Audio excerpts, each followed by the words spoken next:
I'm a sucker for good covers. I know this is bad. You should not judge a book by its cover. I know that. But yeah, guilty as charged. Fall is almost here, and so is the season of curling up with a good book. According to Goodreads, these are the most anticipated reads of fall 2025 by genre. In the mysteries and thrillers category, we have Forget Me Not by Stacey Willingham, and I love the cover of this book. It's amazing. So this is part of a series, I think a Flicker in the Dark series, and here we follow Claire Campbell, an investigative journalist who takes a summer job at a vineyard in coastal South Carolina. So Claire's subsequent discovery of an old diary leads to disturbing revelation about a very grim, very personal 20-year-old cold case. Love the cover, but it's part of a series, so I don't know. I'm not very good with mystery thriller series. So I'm not so excited about this book, but I'm very excited about the next one. The next one is The Impossible Fortune by Richard Osman. And as you may know, I love the Thursday Murder Club. This is one of my favorite mystery cozy. Is it cozy?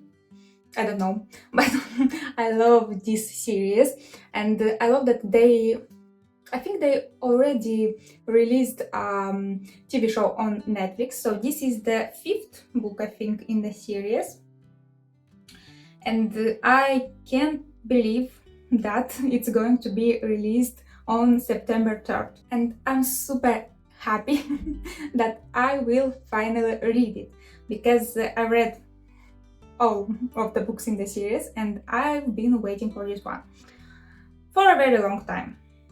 The next book is The Intruder by Frida McFadden. So this is for fans of psychological thrillers mixed with a bit of heavy weather survival drama. I've heard about Frida McFadden but haven't read any of her books, so this sounds interesting. Maybe I should add this to my TBR. Then we have Boomtown. Love the cover. Love it. When a new dancer disappears from Atlanta's most notorious black strip club, former headliner Mitcha, Lyric Jonathan, must delve back into her past to uncover a devastating truth. Several, actually. This cover reminds me of Anora. Maybe not the cover, but like the strip club. The vibe of this book reminds me of Anora, if you watch the Oscar-winning movie. I think, yeah, it was last year. I've watched that movie, and if you know a bit of Russian, I think this is a movie for you, because it's very interesting, and I may say that I enjoyed it. Maybe not a lot, but it's not a mystery, by the way. There is no, it's not a mystery, it's more like a family drama. But yeah, the book gives me Anora vibes. Then we have The Widow by John Grisham, another author that I want to get to know. The godfather of the legal thrillers returns with what is being described as a traditional whodunit. I don't know how to pronounce this.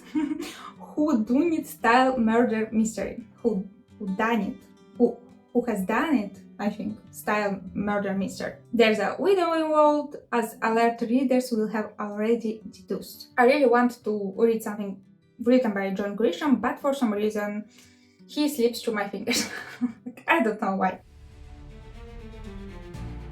So, in the contemporary and historical fiction category, we have Back Eye by Patrick Ryan, and again, love the cover. This gives me Fanny Flagg covers. So, Buckeye follows two families in a small Ohio town from World War II through the 70s. Early readers are saying nice things about the story of love and loss in the heartland of the 20th century. So, again, we have here a family drama. Another book in these categories is Amity by Nathan Harris. Again, an author that I really want to get to know closer. In the chaotic aftermath of the Civil War, two ostensibly emancipated siblings scrabble for freedom in the treacherous wilds of the Mexican desert. How to pronounce this? I'm always, I don't know. Again, love the cover. Oh, the cover is so, it's very nice and it gives this Mexican vibe. I love when the cover does that. I'm a sucker for good covers. I know this is bad. You should not judge a book by its cover. I know that. But yeah, guilty as charged. Then we have The Wilderness by Angela Flournoy. Angela Flournoy? We pronounce this Angela in my country. The Wilderness, also very interesting cover. It gives me like the 70s, 80s paintings vibes. Like the, I don't know, it's abstractionism? How this is called in English? I don't know how this is called in English, like the style, but I love the cover. The Wilderness refers to that fraught and consequential period between young adulthood and midlife plateau. The book follows 5 American Black women as they navigate this tricky terrain and fight to preserve their friendship in the first wobbly years of the new millennium. I think I will definitely add this to my TBR because it sounds promising. And another one that sounds very promising is What We Can Know by Ian McEwan. I read Atonement, written by Ian McEwan, and also I read Machines Like Me. Atonement, amazing. Amazing book. I didn't watch the movie. I don't know about the movie, Keira Knightley. But the book is Machines Like Me is very interesting. You know, Machines Like Me, I think it was very ahead of its time. Like right now, with all that is happening with the AI, I think Machines Like Me is going to be more popular. Maybe if readers will dig it up from somewhere. But when I read it, it was very weird. But it stayed with me. I'm thinking about this book from time to time, but it's very weird. So What We Can Know, this cover really reminds me of Mexican Gothic. I think it's called that book. Like, they're similar, don't you think? So future dystopia books can be hard on the stomach these days because, you know, reality. But the new story from author Ian McEwan offers a different kind of view from the future. In the year 2119, an academic from Britain's remaining island sanctuaries reflects on the high water mark of human civilization. His yesterday are today. Then the POV shifts. I love me a good dystopian book. Love them. So this will definitely go to my TBR pile. This sounds very promising. And Ian McEwan, I want to read more books written by him because I loved Atonement. I liked Machines Like Me. Not loved. I don't know if I even liked that book, but you should read that book if you can get your hands on it because it has very interesting themes and very like close to our time themes. Yeah, you should read that book if you like are into robots and AI and stuff. I think you will really enjoy that book. Heart the Lover by Lily King. So don't like this cover at all. I'm not very excited about this book. I've never read anything by Lily King. I don't know. If you're her fan, leave me a comment. What should I read written by her? The Lost Story of Eva Fuentes by Chanel Clayton. This cover gives me romance books covers vibes. So we have 3 different timelines here. Harvard circa 1900, Havana circa 1966, and present day London. Books about books are the best kind of books. Oh, this is a book about books. I love books about books. I'm actually reading right now Cloud Cuckoo Land, and that one is a book about books, but it's also a book about libraries, and I'm really enjoying that book, so maybe this one is for me. Cursed Daughters by Oikan Braiwaiti. Love the cover here also, very futuristic. So far as her family is concerned, young Inyi is the reincarnation of her dad Onti Mo. doomed to repeat her tragic life thanks to an ancient family curse. This seems very interesting, to be honest. Yeah. And the last one in this category is Canticle by Janet Rich Edwards. And I love the cover. This gives me the yellow wallpaper cover in the mix with... I'm gonna put the cover here on the screen. This gives me that cover. So, Canticle, set in 13th century Belgium. Oh, Belgium! I've been to Belgium. Didn't really like it though. Set in 13th century Belgium, this it's a debut novel from Janet Rich Edwards introduces teenage Alice, who flees an arranged marriage to join a sisterhood of rogue mystics in the streets of Brugge. Wow. Brugge, by the way, Brugge is beautiful. Loved Brugge. Brussels, no. It wasn't for me, unfortunately. But Brugge was very interesting, so yeah. You know, I love to travel because if a book is set in a country or a city that I have already visited, I am like, oh, I know, I know the streets, and in my imagination everything is brighter because I know where this is set. If what is happening in the book is set in a real place, it's very interesting to travel there and see with your own eyes those streets, walk on those streets and like feel that atmosphere. I don't know, I like this. I like to travel and then read a book about that place. For me, this is something magical. In the fantasy novels category, my favorite category, we have Alchemist by Stanley Yu. Love the cover also. So this is for dark fantasy readers. This is very interesting. The author's new novel introduces a world of necromancers and alchemists that may feel eerily familiar. Think of it as extended riff of the alchemy of applied storytelling. I did not understand a thing, but I love the vibe, and I think I love the theme of alchemy, so this sounds right up my alley. The next one, I really like the cover, Alchemy of Secrets by Stephanie Garber. So this cover gives me the Great Gatsby vibes. And evidently, alchemy is a thing this year. Okay, I think we are going to see a lot of books about alchemy. So here we will have paranormal romance, dark academia, and old school urban fantasy. The next book is Fallen City by Adrienne Young. Adrienne Young, I think she has written Fable. So this novel promises fantasy and romance in a sprawling ancient city with dual POVs, Greco-Roman vibes, and some timeline jumps. Sounds interesting. Then we have The Strength of the Few by James Illington, and this is from the Hierarchy series. This cover gives Illumination vibes.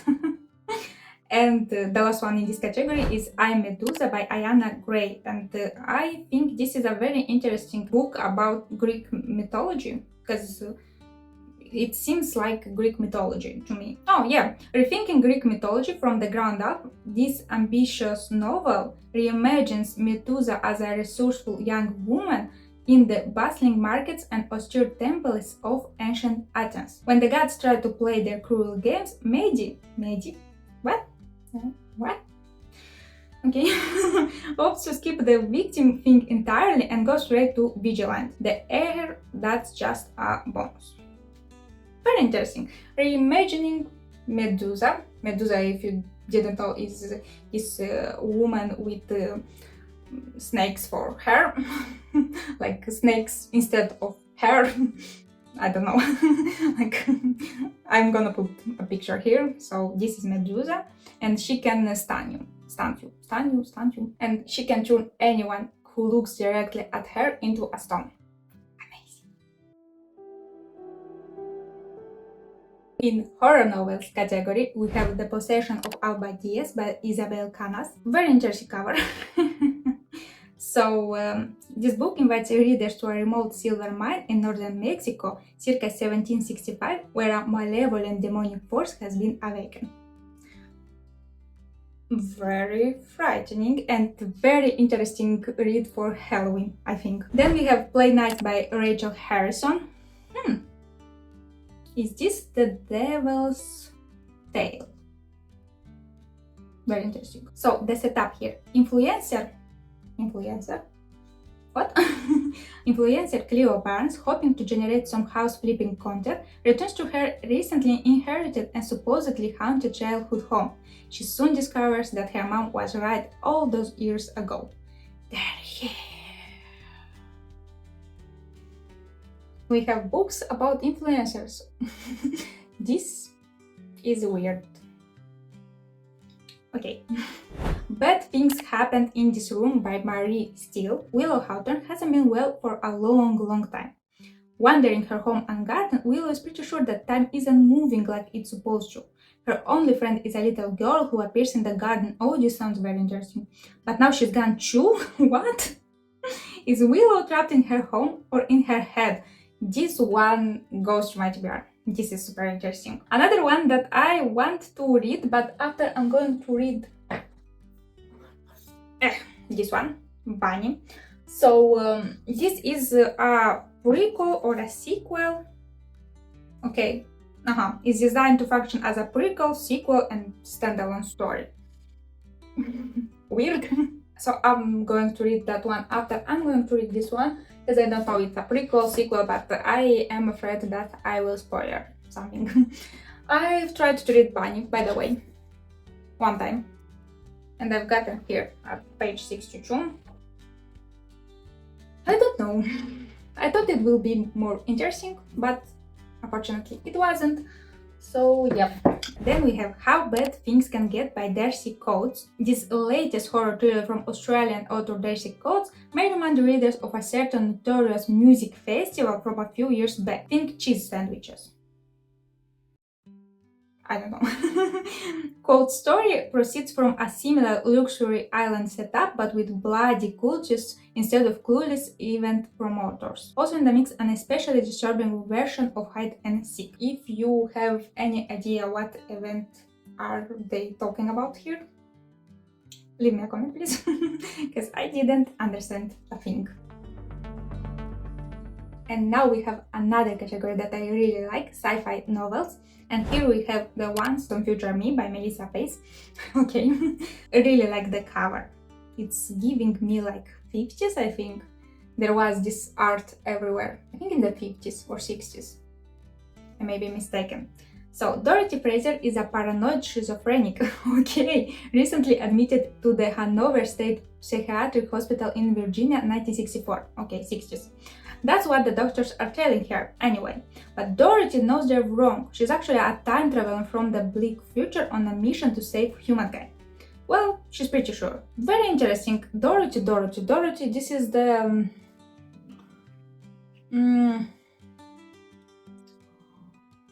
the girl from the Wizard of Oz, yeah? Was called Dorothy. Am I right? Maybe this is like a modern version of the Wizard of Oz. Anyone? Anyone? Then we have The Shattering Piece by John Scalzi, and I have a book by John Scalzi. It's called Head On, I think. A trilogy I have. That I didn't read, but I will read maybe in the future. Because the premise of the book is, in this novel, Scalzi returns to his Old Man's War series after a 10-year hiatus. Okay, this is from a series. Very interesting that he has returned after 10 years. Like, why?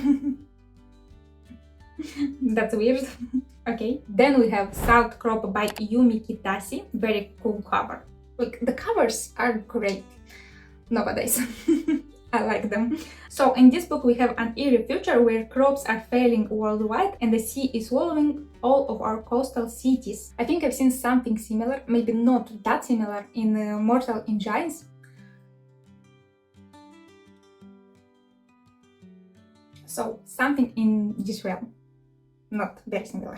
Okay. So the next book is Local Heavens by T.M. Fajardo. Love the cover. Again.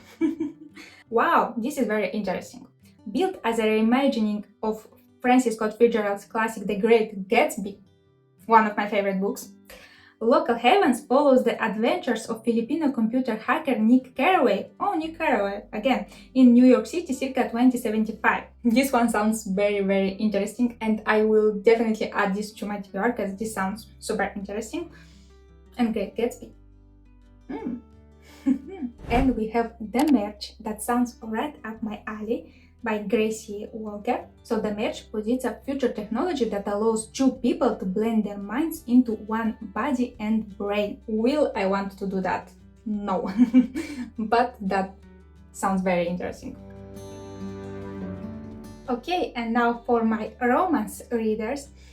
I seem to enjoy more romance books lately. This is weird because I didn't really read romance books before starting my YouTube channel. I don't know why, I always thought that romance books are so dumb and don't judge me, but yeah, I was reading hard stuff like Anna Karenina and Steinbeck and classics, But sometimes you need a romance book to just clear your head and just live your life and just read about something nice. So yeah, I'm loving romance novels more and more. And in this category we have a lot of books. So the first one is Wild Card by Elsie Silver. This is about a card game. Oh, this book concludes her popular Rose Hill series. Okay, very interesting. Then we have Tourist Season by Bryn Weaver. Okay, so this is a dark romance book. So Tourist Season introduces the seaside villa of Cape Carnage, where troublesome visitors are dispatched with glee. Weird. But the tables are turned when a visiting serial killer targets local gal Harper Starling. Will these two-spirited young people choose love or murder? Very strange book. Super strange book, in my opinion. Then we have Made by Ellie Hazelwood. I've heard about Ellie Hazelwood. I think she wrote Love Hypothesis. I didn't read any of her books because they are people are loving, hating on them. I don't know why, but I think she's smart. She has some degree in science, I think. I am not sure. STEM. Okay, STEM. She's a STEM romance specialist. STEM romance specialist Ellie Hazelwood took a delightful left turn into paranormal romance with last year's hit Bride, concerning vampires and werewolves and the women who love them. No, is this STEM? Okay, this new companion book, second in the Bride series, okay, this is also from a series, follows humanware hybrid Serena Paris and her complicated relationship with Cohen Alexander, undisputed alpha of the Northwest Pack. Lupin love, it's the best. Is it though? Is it? Okay, I don't know. Do you love Ellie Hazelwood? Leave me a comment. Is she writing interesting books? Will I love to read something written by her? Then we have Good Spirits by Vicky Borison. Very strange surname. Good Spirits introduces Nolan Callahan, whose spectral existence as the ghost of Christmas past is necessarily lonesome. But things start looking up when Nolan agrees to help antiques dealer Harriet York sort out her own past. Interesting. Advanced readers are praising the clever and happy ending. This sounds more up my alley. This sounds like a book that I will enjoy. Because the Christmas past, Christmas present, Scrooge story. I love that story. Scrooge, A Christmas Carol. Yeah, I love that story. I really love that. So this seems like that story, but a modern twist. Then we have The Defender by Anna Huang. Vincent Dubois, captain of the Black Castle Football Club. That's soccer. Yeah, in Europe we say football. We don't say football, soccer. We have only football. But okay. So this captain is in a real predicament. He's temporarily sharing a flat with sports nutritionist Brooklyn Armstrong, who also happens to be his coach's daughter. There's probably a joke in here about scoring, but we're trying to run a classy operation. Okay, this I don't know, this sounds a bit boring in my opinion, but yeah. Readers find it interesting, like Goodreads readers think that this is going to be interesting. Another category, another genre that I really like is young adult. Don't ask me why. I think like young adult books are very light-hearted and very nice, and we need these types of books in our life, don't we? So in this category we have Sisters in the Wind by Angeline Boulley. Very amazing cover, to be honest. So, troubled teenager Lucy Smith has been on her own for a while, but when a strong OHB woman offers a different path forward, Lucy discovers startling details about her own heritage. Okay, so this is, I think, also part of a series. Yeah, maybe. Then we have, oh my god, my favorite author. We have Lynn Painter. Lynn Painter. Better than the movies. Nothing like the movies. I should read more books written by her, because when I read her books, I am giggling like a girl. Just very... like, her books are not complicated. They are not like, whoa, this amazing, like, I don't know. But I love her. I've tried reading books written by Emily Henry and I didn't enjoy them. Unpopular opinion here, I know. But Lynn Painter is different. Lynn Painter is... I love her books. Okay? So here we have Fake Skating. Okay. Childhood besties Danny and Alec reunite as teenagers in their hockey-loving small town, only to find that things are so much more confusing in high school. And the truth, the fake dating scam isn't helping either. So this is going to be a fake dating kind of romance book. I don't read her books because of these tropes, because I like one trope more than another one. I read her books because they are very light and they are very bright, and Better Than the Movies is very happy. Nothing like the movies was sad, but was like sadder than Better Than the Movies. But I also very much enjoyed to read that book, even though I knew how it was going to end. For some reason, I loved that book and I cared about those characters. I think this is what Lynn Painter does very good. She makes you care about her characters. This is what I appreciate in books. Strong characters. We have A Curious Kind of Magic by Mara Rutherford, also an amazing cover. Wow. So, the new cozy fantasy from Mara Rutherford introduces Willow Stokes, a teenage magic shop owner who is entirely aware, like the rest of the town, that her merchandise is fake. Okay. Then, when Outlander Brianna Hargrave shows up with her particular knack, everything she touches turns to magic. Wow, real magic. Events progress and the two young women embark on a most unusual fetch quest. Okay, real magic. Very interesting to read in the autumn. I love magic books in the autumn, because autumn is magical to me. We have Halloween, we have witches, movies about witches and Halloween, like Halloween Town, like the one with Sarah Jessica Parker. I love that movie about Hocus Pocus. Yeah, I love Hocus Pocus about witches. Like, love magical stuff in the autumn. Then we have Something Freaky, Hazelton by C.G. Drews. This is a blend of gothic horror, queer romance, and AI fantasy. Love the cover.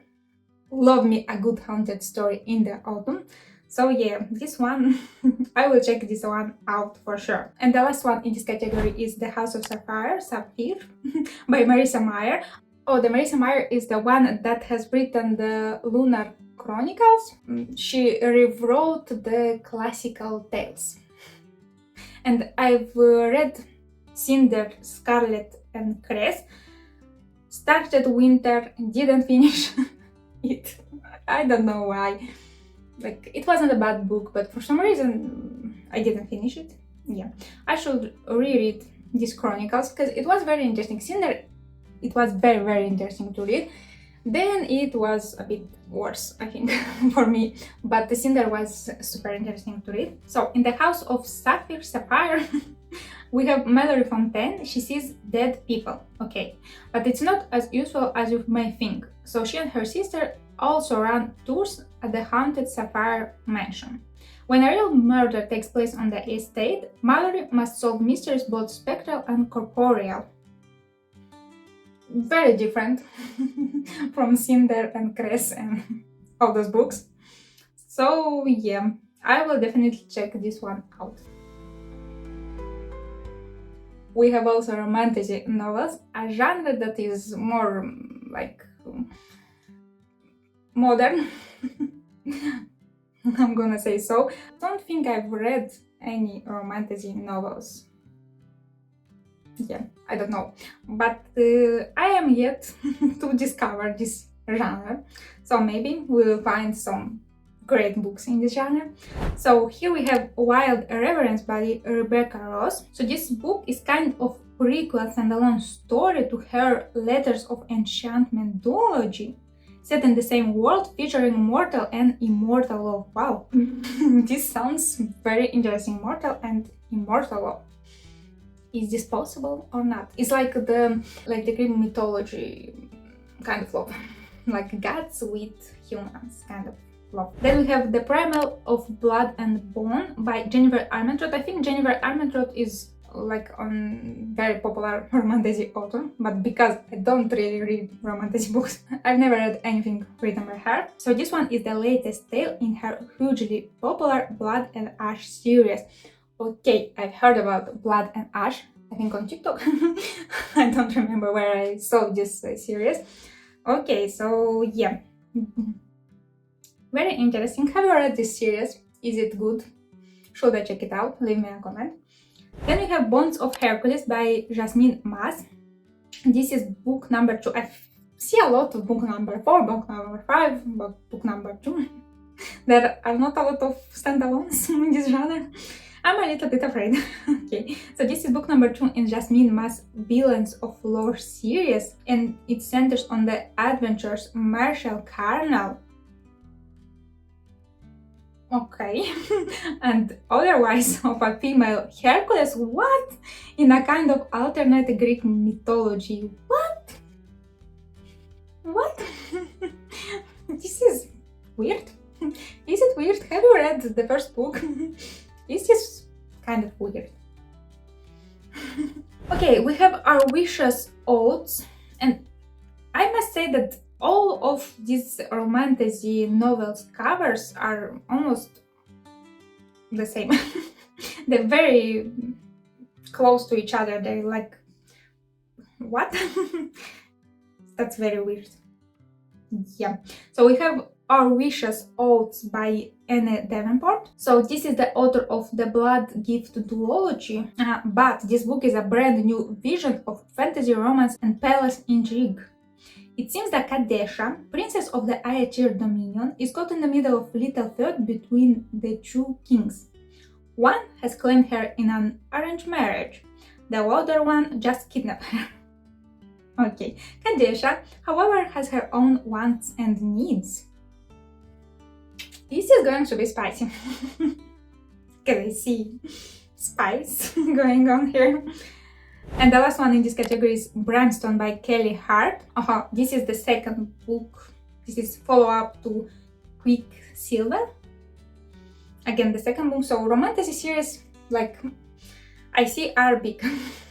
So you have a lot of books in this series, which is bad for me.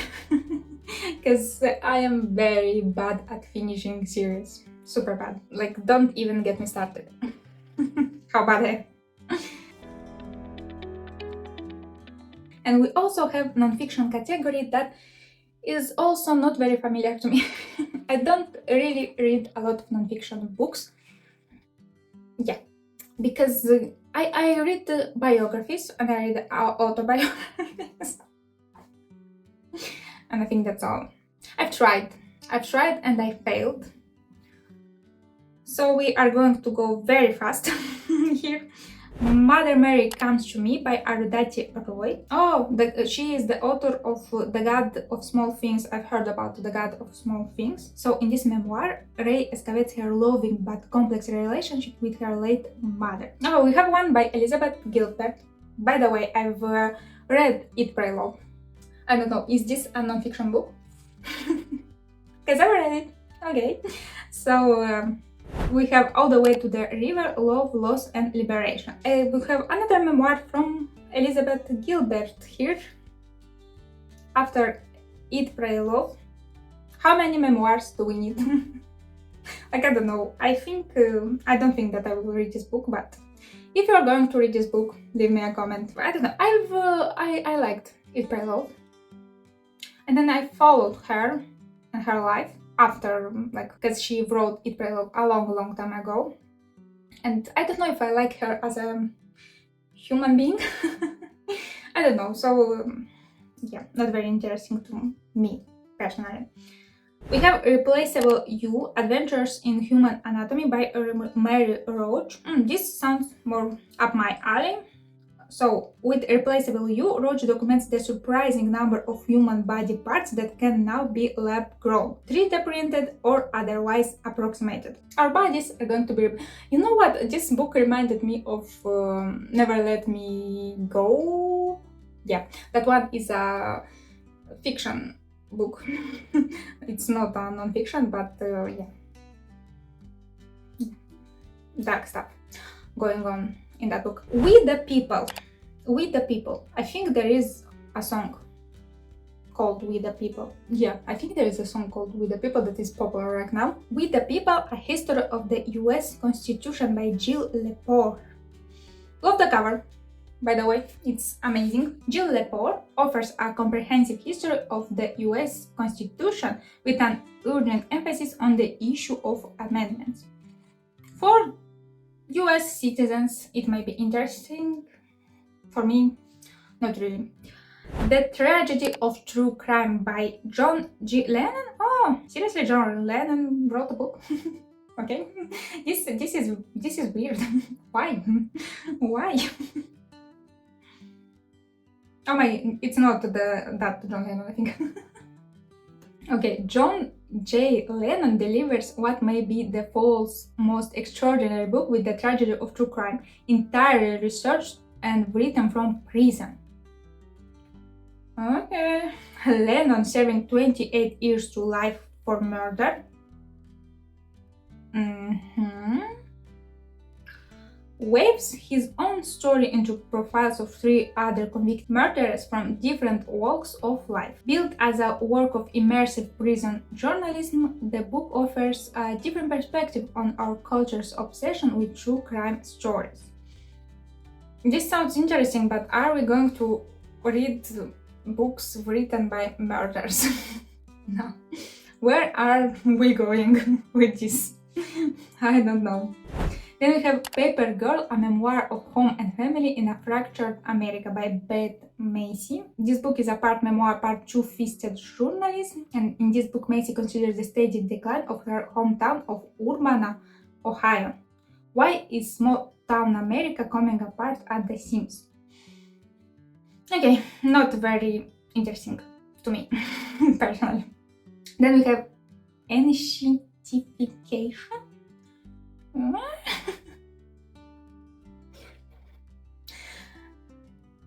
Why? I think this is why. Why? That why moment. This is why I don't really read. Why? Why? We have Joyride by Susan Orlean. This is again a memoir about a woman that I've never heard of. We have The Zorg by Siddharth Kara. I've heard a thing about Siddharth Kara, or not. Okay. In 1780, the Dutch slave ship known as the Zorg set sail from the Netherlands to the coast of Africa. Subsequent events, incredible and appalling, would spark a global abolitionist movement in England and eventually in the US. This book is about the ship. Long story short. And we have Family of Spies by Christine Author Christine Kirchen got the surprise of her life when she finally asked her elderly father about the family's history in World War II. Kirchen's remarkable book uses a dual timeline structure to reveal new information about Nazi and Japanese spy networks in Hawaii, the attack on Pearl Harbor, and one family's terrible secret. How many books do we need on this team? Like, seriously, guys. How many? And release date is December 2. Well, why this is in this list then? If we will not be able to read this book in this autumn. Okay, my darlings, I think that's all for today. A lot of amazing books here. Are you excited about them? Will you read any of them? Leave me a comment. Thank you so much for watching and see you next time. Bye. So again, we have here a family drama. Blah. So the action here is set in Harvard circa 1900s, 1900, 1900, and that is not a, it's a book is where a malevolent demonic force has been awakened, where a Brooklyn, what? Then we have Hazelthorn by C.G. Drews. We have also Romantasy